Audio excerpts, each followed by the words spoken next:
Next video में last video में हमने डेफिनेशंस को पूरा पढ़ लिया था। अब हम स्टार्ट करेंगे यहाँ पे हमारा new topic vapour pressure of liquid. Vapour pressure of liquid. Vapour pressure of liquid का मतलब क्या होता है वो हम देखेंगे। एक हमने बीकर लिया या कोई भी कंटेनर लिया, उस कंटेनर को हम बेल जार से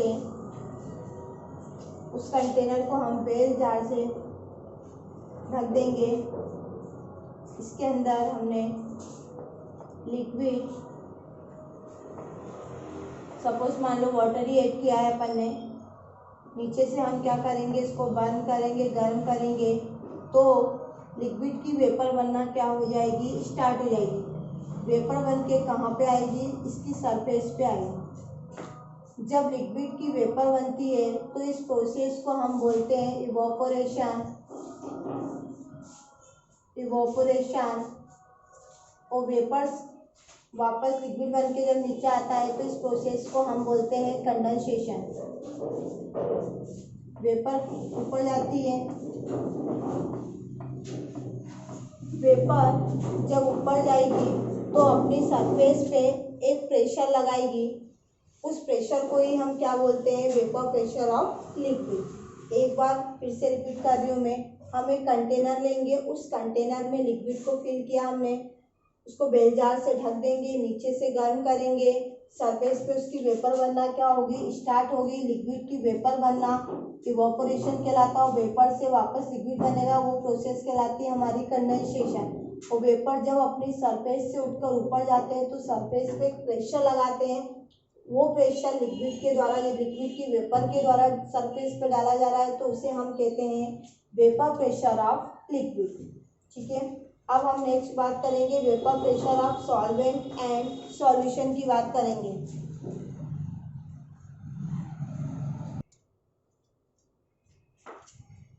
अब हम बात करेंगे vapour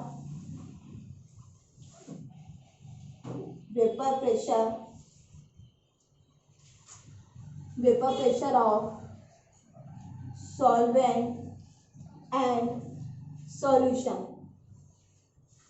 vapour pressure of solvent and solution.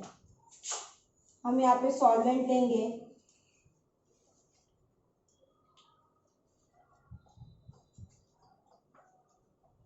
Solvent मतलब हमने क्या लिया, वाटर लिया। इसको हम बेल जार से ढक देंगे,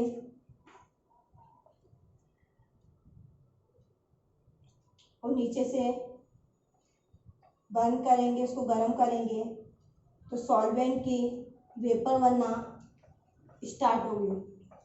सपोज मान लो कि सॉल्वेंट के यहाँ पे 100 मॉलिक्यूल्स बने, तो ऊपर भी वेपर बन के 100 मॉलिक्यूल ही जाएंगे। कितने मॉलिक्यूल जाएंगे, 100 मॉलिक्यूल ही ऊपर भी जाएंगे। ये क्या है, वेपर। अब जब हम सॉल्वेंट में non volatile solute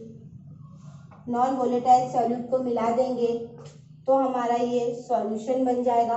non volatile solute का मतलब होता है कि इसमें सॉल्यूट की वेपर नहीं बनेगी, केवल जो वेपर बनेगी वो सॉल्वेंट की बनेगी, सॉल्यूट की वेपर नहीं बनेगी। जब हम सॉल्वेंट में सॉल्यूट मिला दिया तो वो हमारा बन गया सॉल्यूशन मतलब इसमें H2O भी है प्लस सॉल्ट भी। इसको हमने वेपर से, इसको हमने बेल जार से रख दिया। नीचे से हम इसको बंद करेंगे, गर्म करेंगे, तो वेपर बनना स्टार्ट। वेपर केवल सॉल्वेंट की ही बनेगी, सॉल्यूट की वेपर नहीं बनेगी। जो ब्लैक डॉट दिख रहे हैं ये सॉल्यूट के पार्टिकल्स हैं। इसमें सॉल्वेंट की कितने मॉलिक्यूल बनेंगे, 60 मॉलिक्यूल बनेंगे। तो ऊपर भी कितने मॉलिक्यूल जाएंगे, 60 मॉलिक्यूल जाएंगे, क्योंकि सॉलिड की तो वेपर बनेगी नहीं, वेपर केवल सॉल्वेंट की बनेगी, तो उसके मॉलिक्यूल केवल कितने बनेंगे 60, वो किसके मॉलिक्यूल हैं केवल सॉल्वेंट के। तो वेपर प्रेशर किसका ज़्यादा होगा, सॉल्वेंट का एज कंपेयर टू सॉल्यूशन का, क्योंकि यहाँ 100 मॉलिक्यूल नीचे प्रेशर लगाएंगे और वहाँ पे कितने मॉलिक्यूल लगाएंगे 60 मॉलिक्यूल लगाएंगे, तो वेपर प्रेशर किसका ज़्यादा होगा, वाटर का ज़्यादा होगा एज कंपेयर टू सॉल्यूशन। आप हम अपने घर पे भी एग्जांपल देख सकते हैं कि एक तरफ हम पानी को गर्म होने रखते हैं और एक तरफ हम पानी में कुछ भी सॉल्ट, शुगर या सॉल्ट को ऐड कर देते हैं, उसको गर्म होने रखते हैं, तो वेपर सबसे पहले किसकी बनती है, वाटर की बनेगी, तो प्रेशर भी किसका ज़्यादा होगा, वाटर का। तो वेपर प्रेशर किसका ज़्यादा होता है, सॉल्वेंट का होता है एज कंपेयर टू सॉल्यूशन। तो सॉल्वेंट के वेपर प्रेशर को कैसे लिखते हैं, vapour pressure vapour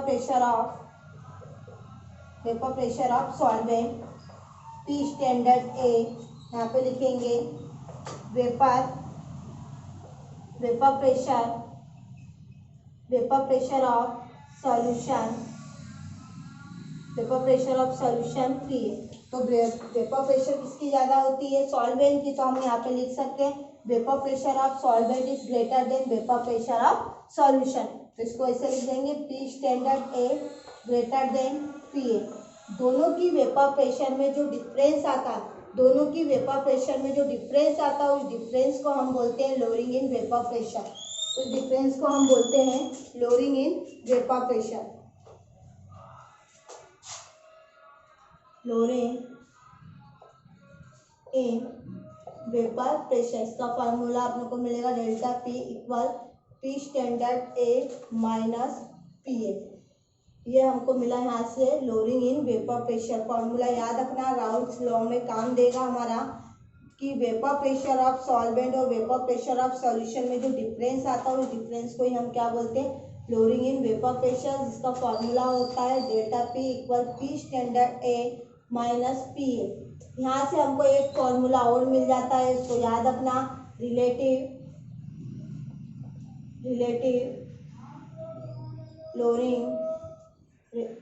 lowering in vapour pressure. तो इसका फार्मूला होता है P standard A minus PA upon में P स्टैंडर्ड A। ये इसका हमको एक फार्मूला मिला। एक बार इसको फिर से समझना, vapour pressure of solvent and vapour pressure of solution. Solvent को अगर हम गर्म करेंगे तो इसका जो वेपर प्रेशर होगा वो सॉल्यूशन के कंपैरिजन में क्या होगा, ज़्यादा होगा। सॉल्वेंट के वेपर प्रेशर को हम डिनोट करते हैं P स्टैंडर्ड A से, सॉल्यूशन के वेपर प्रेशर को हम करते हैं PA से। दोनों के वेपर प्रेशर में जो डिफरेंस आता है, उस डिफरेंस को ही हम बोलते हैं लोअरिंग इन वेपर प्रेशर। इसका फार्मूला होता है delta P equal P standard A minus PA upon, और यहाँ से हमको एक और फॉर्मूला मिल जाता है relative lowering in vapour pressure. वो क्या होता है, P standard A minus PA upon में P स्टैंडर्ड A। अब यहाँ से हम अपना स्टार्ट करते हैं राउल्ट्स लॉ, उसको ध्यान से समझना, इम्पोर्टेंट है वो।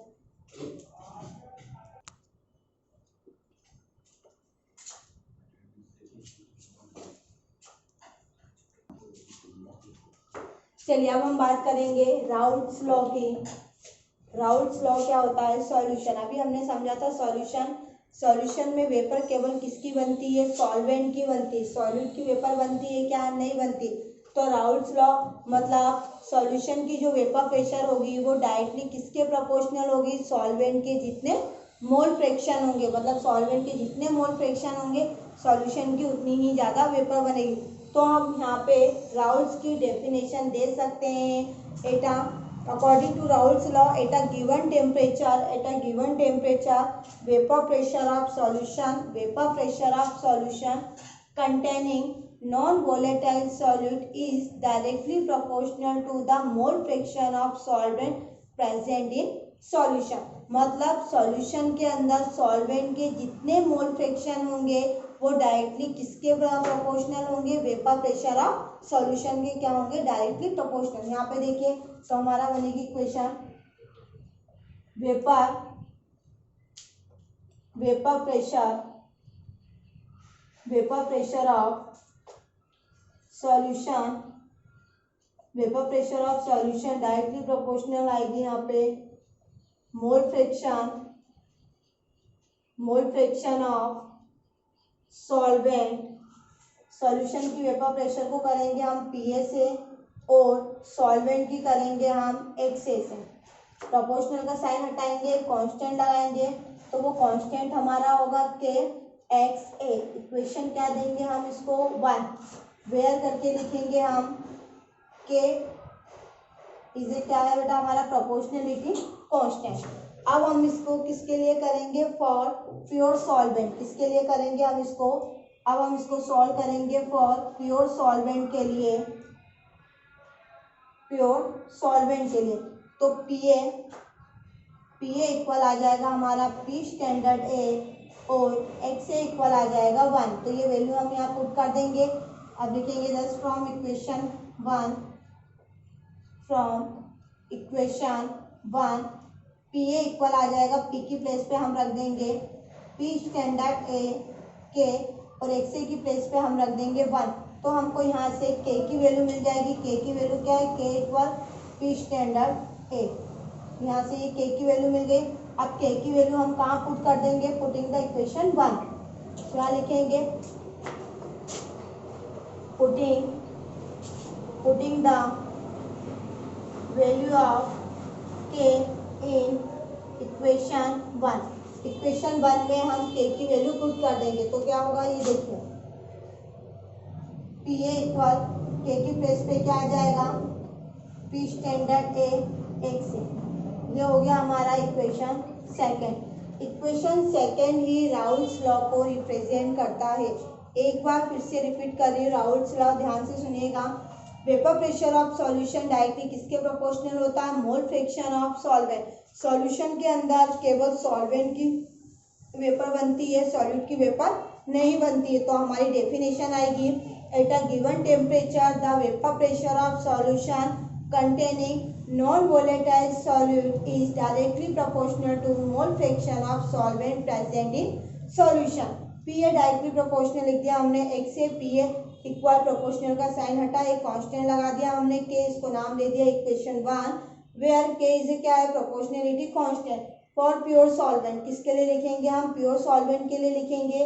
तो PA की प्लेस पे हमारा आएगा P standard A and XA की प्लेस पे हमारा आएगा 1।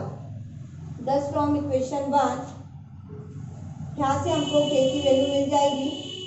K की वैल्यू हम कहाँ रख देंगे, इक्वेशन 1 में रख देंगे। तो यही इक्वेशन 1 में रखने पे हमको इक्वेशन सेकंड मिलेगी और इक्वेशन सेकंड राउल्स लॉ को रिप्रेजेंट करता है। अगर इसी के आगे क्वेश्चन दिया है कि what is Raoult's law, explain mole fraction of solution, mole fraction के लिए, तो इसी डेरिवेशन को आपको आगे कंटिन्यू बढ़ाना है। देखिए हमने मोल फ्रैक्शन पढ़ा था, उसमें हमको एक इक्वेशन मिली थी। यहाँ पे देखना है अपने को कि मोल फ्रैक्शन के लिए हमको जो इक्वेशन मिली थी वो क्या मिली थी, इफ XV इज द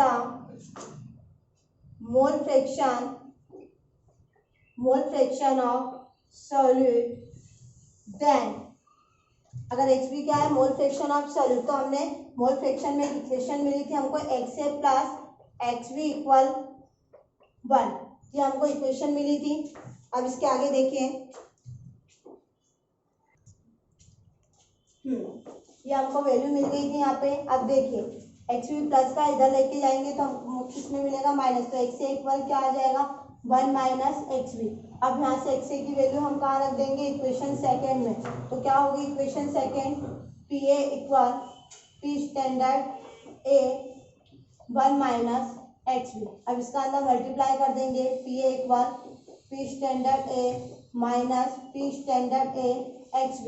ये माइनस का है, इक्वल के इधर जाएगा तो प्लस में हो जाएगा, और ये प्लस का है तो इधर आएगा तो माइनस में हो जाएगा। तो हम लिखेंगे P standard A XV equal P standard A minus PA। तो यहाँ से XV इक्वल आ जाएगा, हमको XV की वैल्यू फाइंड करना है, ये अपॉन में आ जाएगा PA minus P standard A